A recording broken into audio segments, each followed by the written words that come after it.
Back to TM learning centre YouTube channel. ಈ ವಿಡಿಯೋದಲ್ಲಿ ನಾನು ನಿಮಗೆ ಗಣಿತಕ್ಕೆ ಸಂಬಂಧಪಟ್ಟಂತಹ ಬಹಳಷ್ಟು ಪ್ರಮುಖ most important questions for the point of your upcoming examinations like GPSTR, HSTR or TET or CTET and all teacher recruitment ಪೋಸ್ಟ್ಗಳಿಗೆ ಮತ್ತು ಇನ್ನು ಉಳಿದಂತೆ ಬ್ಯಾಂಕಿಂಗ್ ಎಕ್ಸಾಮ್ ಆಗಿರ್ಬೋದು, RRB ಅಥವಾ ಇನ್ಯಾವುದೇ ಪರೀಕ್ಷೆಗೆ ನೀವು ಸಿದ್ಧತೆಯನ್ನು ನಡೆಸ್ತಾ ಇದ್ದರೆ ಈ ಒಂದು ಪ್ರಶ್ನೆ ಪತ್ರಿಕೆಯಲ್ಲಿ ಬಂದಂತಹ ಅಂದರೆ ನಾನು ಪ್ರೀವಿಯಸ್ ಇಯರ್ SSC ಮತ್ತು RRB ಪ್ರಶ್ನೆ ಪತ್ರಿಕೆಯಿಂದ ಕೆಲವೊಂದು ಕ್ವಶನ್ ಸೆಲೆಕ್ಟೆಡನ್ನು ನಾನು ತೊಗೊಂಬಂದಿದ್ದೀನಿ.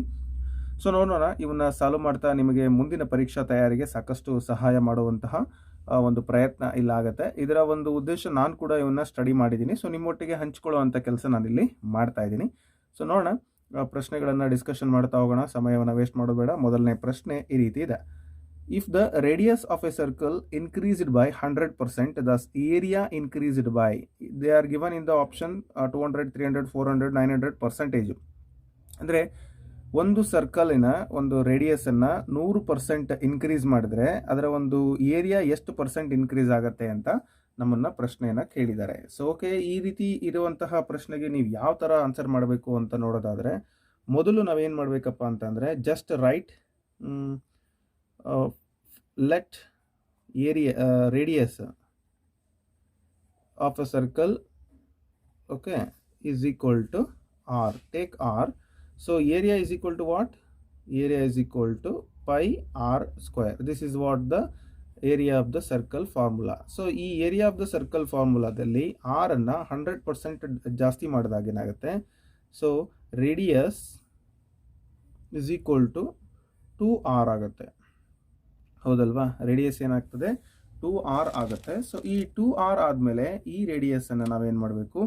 So area of the new circle ಏನಾಗುತ್ತೆ ನೋಡಿ, area of new circle is equal to what? Pi r square formula means pi into 2r whole square. ಅಂದರೆ ಏನಾಗುತ್ತೆ? 2 2s 4 ಪೈ ಆರ್ ಸ್ಕ್ವೇರ್ ಆಯಿತು. So ಓಕೆನಾ? So ಈ 4 pi r square ಇದು ಸರಿನಾ ಉತ್ತರ? ಅಲ್ಲ. ಸೊ ಮೊದಲು ಏನಿತ್ತು, ಡಿಫ್ರೆನ್ಸನ್ನು ಕಂಡುಹಿಡಿಯೋಣ ನಾವೀಗ. So difference is equal to ಏನಾಗುತ್ತೆ? 4 ಪೈ ಆರ್ ಸ್ಕ್ವೇರ್ ಬಂದಿದೆ, ಮೊದಲು ಪೈ ಆರ್ ಸ್ಕ್ವೇರ್ ಇತ್ತು, ಡಿಫ್ರೆನ್ಸ್ ಬಂದು 3 ಪೈ ಆರ್ ಸ್ಕ್ವೇರ್ ಆಯಿತು. ಸೊ ನಮಗೆ ಪರ್ಸೆಂಟೇಜ್ ಬೇಕಾಗಿದೆ ಈಗ.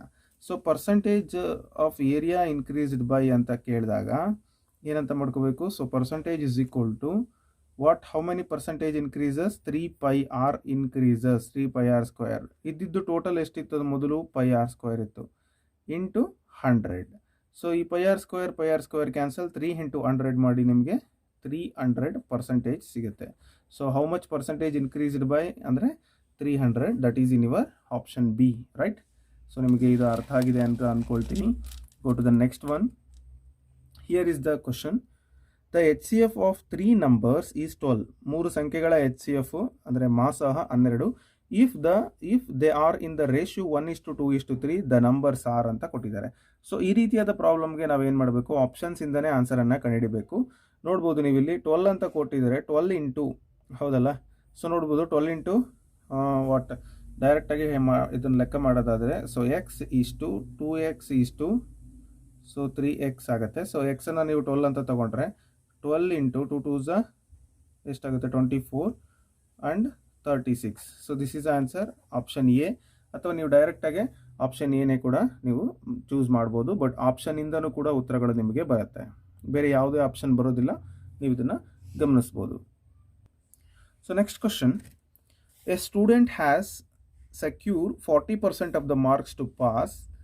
he gets 178 and fails by 22 marks. The maximum marks are okay. ಒಬ್ಬ ವಿದ್ಯಾರ್ಥಿಯು ತನ್ನ ಪರೀಕ್ಷೆಯಲ್ಲಿ 40% ಮಾರ್ಕ್ಸನ್ನು ಗಳಿಸಿದರೆ ಪಾಸ್ ಆಗ್ತಾನೆ. ಬಟ್ ಅವನು has secure 40% marks to pass ಆಗೋದಕ್ಕೆ 40% ಮಾರ್ಕ್ಸನ್ನು ತಗೋಬೇಕು. ಈಗ ಅವನು 178 ತಗೊಂಡು ಫೇಲ್ ಆಗಿದ್ದಾನೆ, ಇನ್ನೂ 22 ಮಾರ್ಕ್ಸ್ ತಗೋಬೇಕಿತ್ತು. ಹಾಗಾದರೆ ಆ ಒಂದು ಪರೀಕ್ಷೆಯಲ್ಲಿ ಒಟ್ಟು ಅಂಕಗಳು ಎಷ್ಟಿತ್ತು ಅಂತ ಪ್ರಶ್ನೆಯನ್ನು ಕೇಳಿದ್ದಾರೆ. ಸೊ ಇದನ್ನು ಏನು ಮಾಡಬೇಕು? ಅವನು ಪಾಸ್ ಆಗಲಿಕ್ಕೆ 40% ಬೇಕಿತ್ತಲ್ವಾ? So 40% is equal to obtained marks, marks ಅಲ್ವಾ, ಪ್ಲಸ್ ಅವನು 22 ಮಾರ್ಕ್ಸ್ನ ತಗೋಬೇಕಿತ್ತು. ಒಬ್ಟೈನ್ಡ್ ಮಾರ್ಕ್ಸ್ ಎಷ್ಟು ತಗೊಂಡಿದ್ದಾನೆ? 1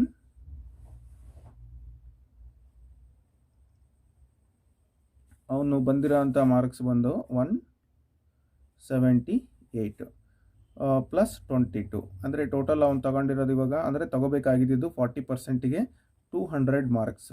I mean so 40% of the marks is equal to 200 ಆಯಿತು ನೋಡಿ. ಹಾಗಾದರೆ ಟೋಟಲ್ ಮಾರ್ಕ್ಸ್ ಎಷ್ಟಿತ್ತು ಅಂತ ನಮಗೆ ಇಲ್ಲಿ ಸಿಗಬೇಕಾಗಿದೆ. ಸೊ ಇದನ್ನು ಯಾವ ರೀತಿ ಕಂಡುಹಿಡಬೇಕು? ಸೊ 40% ಅಂದರೆ ಸೊ ಟೋಟಲ್ ಮಾರ್ಕ್ಸ್ ಇಂಟು 40/100 ಅಲ್ವಾ. 40% of the marks is equal to 200. So x is equal to 200 into 100/40. So this 0 0 0 cancel. So ಇದಕ್ಕೆ ನೀವು ಮಲ್ಟಿಪ್ಲೈ ಮಾಡಿದರೆ 2 in 4 1s 4, 4 5s 20, 0 as it is. So 50 into 10 500. So 500 is the answer. Option B is the correct answer, right? So this is a simple method you have to follow and get the correct answer without fail. Okay. ಮತ್ತೊಂದು simple question ಇದೆ. It's very simple, but ನೋಡಲಿಕ್ಕೆ ನಿಮಗೆ ಕಷ್ಟ ಅನಿಸ್ಬೋದು, ಆದರೆ ಇದರಷ್ಟು easy ಮತ್ತೊಂದಿಲ್ಲ. The prices of a scooter and TV set are in the ratio 5:4. Okay, if a scooter cost is 4,000 more than the TV set, the price of the TV set in rupees. Okay, ಅಂದರೆ ಒಂದು scooter ಮತ್ತು T V ಸೆಟ್ಟಿನ ಬೆಲೆ ಏನಾಗಿದೆಪ್ಪ ಅಂದರೆ ratio ಅನುಪಾತ 5:4 ಅದರಲ್ಲಿ scooter 4,000 ರೂಪಾಯಿ ಜಾಸ್ತಿ T V ಸೆಟ್ಟಿಗಿಂತ. ಹಾಗಾದರೆ ಟಿ ವಿಯ ಒಂದು ಬೆಲೆ ಎಷ್ಟು ಅಂತ ಕೇಳಿದ್ದಾರೆ. ಇದನ್ನು ಯಾವ ರೀತಿ ಮಾಡಬೇಕು? ಅವರೇ ಕೊಟ್ಟಿದ್ದಾರೆ, ಡಿಫ್ರೆನ್ಸ್ ಕೊಟ್ಟಿದ್ದಾರೆ, ಜೊತೆಗೆ ಏನು ಕೊಟ್ಟಿದ್ದಾರೆ, ರೇಷ್ಯೂ ಕೂಡ ಕೊಟ್ಟಿದ್ದಾರೆ. ಸೊ ರೇಷ್ಯೂ ಕೊಟ್ಟಿದ್ದಾರೆ ಅಂತಂದರೆ ಎಷ್ಟು ಕೊಟ್ಟಿದ್ದಾರೆ? ಸೊ 5x ಮತ್ತೊಂದು 4x. ಇದರಲ್ಲಿ ಜಾಸ್ತಿ ಇರೋದು ಯಾವುದು? ಒಂದು 4,000 ಜಾಸ್ತಿ ಇದೆ. ಸೊ ಇವೆರಡು ಡಿಫ್ರೆನ್ಸ್ ಬಂದು 4,000 ಆಯಿತು, ಹೌದಲ್ಲ? ಯಾಕೆಂದರೆ ಸ್ಕೂಟರು ಟಿ ವಿಗಿಂತ 4,000 ಜಾಸ್ತಿ ಅಂತ ಅವರೇ ಕೊಟ್ಟಿದ್ರು. So 5x minus 4x is equal to x is equal to 4,000, right? So ಈ value of the x is 4,000. Therefore 5x is nothing but T V, scooter. So they are asking the price of the T V set, you know. So we need 4x. So 4x is equal to 4 into x value 4,000. So 4 4s are 16. 000. So this is your answer. This is the cost of the what? TV set. Means option C is your correct answer, right? Go to the next. The HCF of two numbers is 11 and their LCM is 7,700. If one of the numbers is 275, the other number. Okay. So ಇದನ್ನು ಯಾವ ರೀತಿ solve ಮಾಡಬೇಕಂತ ಹೇಳಿದ್ರೆ, ನೀವು ಆಪ್ಷನ್ಸನ್ನು ನೋಡುವಂಥ ಅವಶ್ಯಕತೆ ಇಲ್ಲ. ನೇರವಾಗಿ ಒಂದು ಸೂತ್ರ ಇದೆ, ನಿಮ್ಗೆ ಗೊತ್ತಿದೆ. LCM into HCF is equal to product of the two numbers. So LCM ಎಷ್ಟು ಕೊಟ್ಟಿದ್ದಾರೆ? ಒಂದು HCF into LCM. Actually LCM ಎಷ್ಟು ಕೊಟ್ಟಿದ್ದಾರೆ? 7700 into 11 is equal to one of the number ಎಷ್ಟು ಕೊಟ್ಟಿದ್ದಾರೆ ಅವರು? 275 ಇಂಟು ಬಿ. ಹಾಗೆ ಬರ್ಕೊಳ್ಳಿ. ಸೊ ನಮಗೆ ಬಿ ಮಾತ್ರ ಬೇಕಿದೆ. So B is equal to 7700 into 11 divided by 275. So ಇದನ್ನು ನೀವು ಕ್ಯಾನ್ಸಲ್ ಮಾಡಿ. ಸೊ ಇದನ್ನು 11ಇಂದನೇ ನೀವು 11ಇಂದ ಇದನ್ನು ಕ್ಯಾನ್ಸಲ್ ಮಾಡಿದರೆ 11 1s 11 25s. ಸೊ 25ಇಂದ ಇದನ್ನು ನೀವು ಕ್ಯಾನ್ಸಲ್ ಮಾಡಿದರೆ you will get 308. Means the value of B are another number is 308. So that is in your option C. Got it? So ಈಸಿಯಾಗಿ ನೀವು ಉತ್ತರವನ್ನು ಕಂಡುಹಿಡಿಬೋದು. ಇದಕ್ಕೆ ನೀವು ಪ್ರಾಕ್ಟೀಸ್ ಮಾಡಬೇಕಾಗತ್ತೆ, ಯಾವ ರೀತಿ ಕ್ಯಾನ್ಸಲ್ ಮಾಡಬೇಕು ಏನು ಅನ್ನೋದನ್ನು. So go to the next one. ಪ್ರಶ್ನೆ ಬಂತು.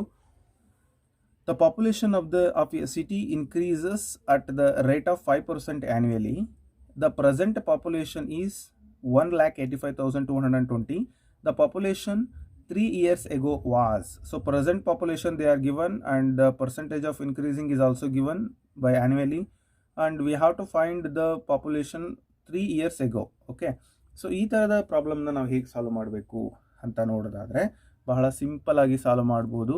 ಹೇಗೆ ಅಂತಂದರೆ, ಒಂದು ಸೂತ್ರ ಇದೆ, ನಿಮ್ಗೆ ಗೊತ್ತಿರಲಿ. ಅದಕ್ಕೆ ಮುಂಚೆ what they are given ಬರ್ಕೊಳ್ಳೋಣ.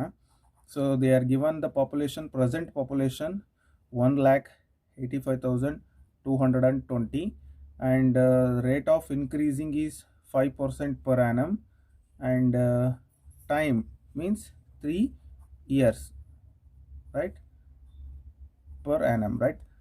So we know the formula, that is A is equal to P into 1 plus R by 100 into whole to the power of n. So P is the what? The population 3 years ago, and A is the present population. They are given 1,85,220, and P into 1 plus R means what? Rate of interest of 5 by 100 whole to the power of 3 years, n means 3. Okay, after solving this, P into, so 5 ones are 5 twos are 10, 21 by 20, that is 21 by, sorry, 20 plus 1 by 20, right, whole to the power of 3. It means very simple, P into 21 by 20 whole to the power of 3 times. So we want the value of P, means the population 3 years ago. So P is equal to the same value here, 1,85,220, and it is multiplied by 3 times. So 20 is in the numerator, 20 into 20 into 20 whole divided by 21 3 times, 21 into 21 into 21. After calculating this, you will get the value of P is equal to 1,60,000, right? So this is the population 3 years ago. So this is in your option C, right? Yes. So option C is the correct answer. Got it? Okay. So next question is, which one of the following numbers is a perfect square? Okay, among these numbers, they are given 4 numbers. Which is a perfect square? ಯಾವುದು ಇದರಲ್ಲಿ square number ಆಗುತ್ತೆ ಅಂತ ಕೇಳಿದ್ದಾರೆ. So ನೀವು ಇದಕ್ಕೆ ಯಾವ ರೀತಿ ನೋಡಬೇಕು ನೋಡಿ, 0.4 ಅಂತ ಇದೆ. So if it is 0.2 into 0.2, then you will get a 0.04, but it is not a answer, right? If it is 0.3 into 0.3, so if it is square, 0.09 is the answer, so it is not a square number. And consider 0.5 into 0.5, will get a 0. What? 5 is a 25. So this is, and this is also not a answer. So ultimately this is the answer, because it has a solution 0.3, means square root of 0.09 is the value 0.3, ಅಂದರೆ 0.09 ವರ್ಗಮೂಲ 0.3 ಆಗಿರುತ್ತೆ. ಹಾಗಾಗಿ ಇದು perfect square ಅಂತ ನಾವು ಹೇಳ್ಬೋದು. Clear ಆಯ್ತಲ್ಲ? So ಮುಂದಿನ ಪ್ರಶ್ನೆ ನೋಡೋಣ. ಸೊ ಪ್ರಶ್ನೆ ಈ ಥರ ಇದೆ, we have to simplify this. So here it is 0.46 minus 0.046 divide by 0.046 divided by 4.6 ಅಂತ ಇದೆ. ಸೊ ಇದರಲ್ಲಿ ಮೊದಲು ನಾವೇನು ಮಾಡೋಣ, ಕ್ವಶನ್ ಆ್ಯಸ್ ಇಟ್ ಈಸ್ ಬರ್ಕೊಳ್ಳೋಣ. Minus 0.046, that divided by 0.046 minus, so that is divided by 4.6. So minus of these two, 0.46, so minus 0.046, so subtract these two, you will get 4, 1 and 4.0. okay, and divide these two, 0.046 divided by 4.6. Here shift the point from this side, and you will get 0.46 divided by 4.46 means point shifted to this side. So 46 gets cancelled, 0.01 is the answer, right? Means by subtracting you will get the value of this, and by dividing you will get the value of this one. Means I can't, it is not visible, so here it is visible. Yes, ಈ ಥರ ಮೊದಲು ಇದನ್ನು ನಾವು minus ಮಾಡಿದ್ದಕ್ಕೆ value ಬರ್ಕೊಳ್ತಿದ್ದೀನಿ, 0.414 divided by ಇದು 0.01. ಇಲ್ಲಿ ನೋಡಿ 2 ಪಾಯಿಂಟನ್ನು shift ಮಾಡಿದರೆ ಇಲ್ಲಿ ಕೂಡ 2 ಪಾಯಿಂಟನ್ನು ಶಿಫ್ಟ್ ಮಾಡಬೇಕಾಗತ್ತೆ. ಸೊ 41.4 ಡಿವೈಡೆಡ್ ಬೈ 1 ಆಗುತ್ತೆ, ಅಂದರೆ 41.4 by 1, this is equal to 41.4. okay, so answer is 41.4, that is in your option where? So option C is the correct answer, right? 41.4. okay, go to the next one. Is the problem number 9. Here it is, the cost of the 125 shirts is Rs 11,250 and the transportation charges are rupees 375. For a 20% profit, the selling price of each shirt should be, means we have to find the cost price of what single shirt and we have to add it for 20% and you will get the answer. ಅಂದರೆ 11,250 ರೂಪಾಯಿ cost price ಆಯಿತು. ಫಸ್ಟಿಗೆ ಅವರು cost ಪ್ರೈಸನ್ನು ನೋಡೋದಾದರೆ 11,250. So ಟ್ರಾನ್ಸ್ಪೋರ್ಟೇಷನ್ನು 375 ಸೇರಿಸಿದರೆ ನಿಮಗೆ ಇದ್ರ value ಸಿಕ್ಕುತ್ತೆ 11,625 ಕಾಸ್ಟ್ ಪ್ರೈಸ್ ಆಯಿತು, ಸಿ ಪಿ. ಓಕೆನಾ? ಸೊ ಈಗ ನಾನೇನು ಮಾಡಬೇಕು, for one shirt, for each means one shirt cost ಎಷ್ಟಾಗುತ್ತೆ ಅಂದರೆ 11,625 ಡಿವೈಡೆಡ್ ಬೈ 125 ಅಲ್ವಾ ಅದಿರೋದು. ಸೊ ಇದನ್ನು ನೀವು ಕ್ಯಾನ್ಸಲ್ ಮಾಡಿ ನಿಮಗೆ ಒಂದು ಶರ್ಟಿಗೆ ಎಷ್ಟು ಕಾಸ್ಟ್ ಆಗುತ್ತೆ ಅನ್ನೋದು ಸಿಕ್ಕತ್ತೆ. So that is what 93 rupees ಆಗುತ್ತೆ. ಸೊ ಇದನ್ನು ಕ್ಯಾಲ್ಕುಲೇಷನ್ ಮಾಡಿದರೆ ನಿಮಗೆ ಬರುತ್ತೆ ಉತ್ತರ. So 93 rupees the cost for one shirt. So we need 20% profit in each shirt ಅಲ್ವಾ. ಒಂದು ಶರ್ಟಿಗೆ 20% ಪ್ರಾಫಿಟ್ ಬೇಕು. ಸೊ 20% ಪ್ರಾಫಿಟ್ ಬೇಕಂತಂದರೆ 93 ರೂಪೀಸ್ಗೆ ಇಂಟು 20% ಎಷ್ಟಾಗುತ್ತೆ ಡಿವೈಡ್ ಬೈ 100. ಇದನ್ನು ನೀವು ಕ್ಯಾಲ್ಕುಲೇಷನ್ ಮಾಡಿದರೆ, ಸೊ 2 0 0 ಕ್ಯಾನ್ಸಲ್ ಮಾಡಿ, 2 1 2 5 ಸೊ 5ಇಂದ ಅದನ್ನು ಮಲ್ಟಿಪ್ಲೈ ಮಾಡಿ ಅಥವಾ 2ಇಂದ ಮಲ್ಟಿಪ್ಲೈ ಮಾಡಿದರೆ ನಿಮಗೆ ಉತ್ತರ ಸಿಕ್ಕುತ್ತೆ. ಎಷ್ಟಾಗುತ್ತಪ್ಪ ಇದು ಅಂತ ಹೇಳಿದ್ರೆ 18,6. ಓಕೆ, ಇಲ್ಲಿ ಇವೆರಡನ್ನು ಮಲ್ಟಿಪ್ಲೈ ಮಾಡಿದರೆ 1 0 ಇಲ್ಲಿ ಚುಕ್ಕೆ ಬರುತ್ತೆ. ಸೊ 18 ರೂಪಾಯಿ 60 ಪೈಸಾ ಏನಾಗುತ್ತೆ 20% ಪ್ರಾಫಿಟ್ಟು. ಸೊ ನಾವು ಎಷ್ಟಕ್ಕೆ ಮಾಡಬೇಕು ಅಂತಂದರೆ ಸೆಲ್ಲಿಂಗ್ ಪ್ರೈಸ್ ಬಂದು 93 ರೂಪಾಯಿ, ಅದಕ್ಕೆ 18.6 ಸೇರಿಸಿದರೆ ನಿಮಗೆ ಉತ್ತರ ಸಿಗುತ್ತೆ 111.6. So this is what selling price SP for each shirt. Okay, so 111.6 ಇದೆಲ್ಲಿದೆ? ಆಪ್ಷನ್ ಎ ನಲ್ಲಿದೆ. So this is your correct answer. Okay, go to the next question and this is the last question of this session. So 4,444 square minus 4,443 whole square.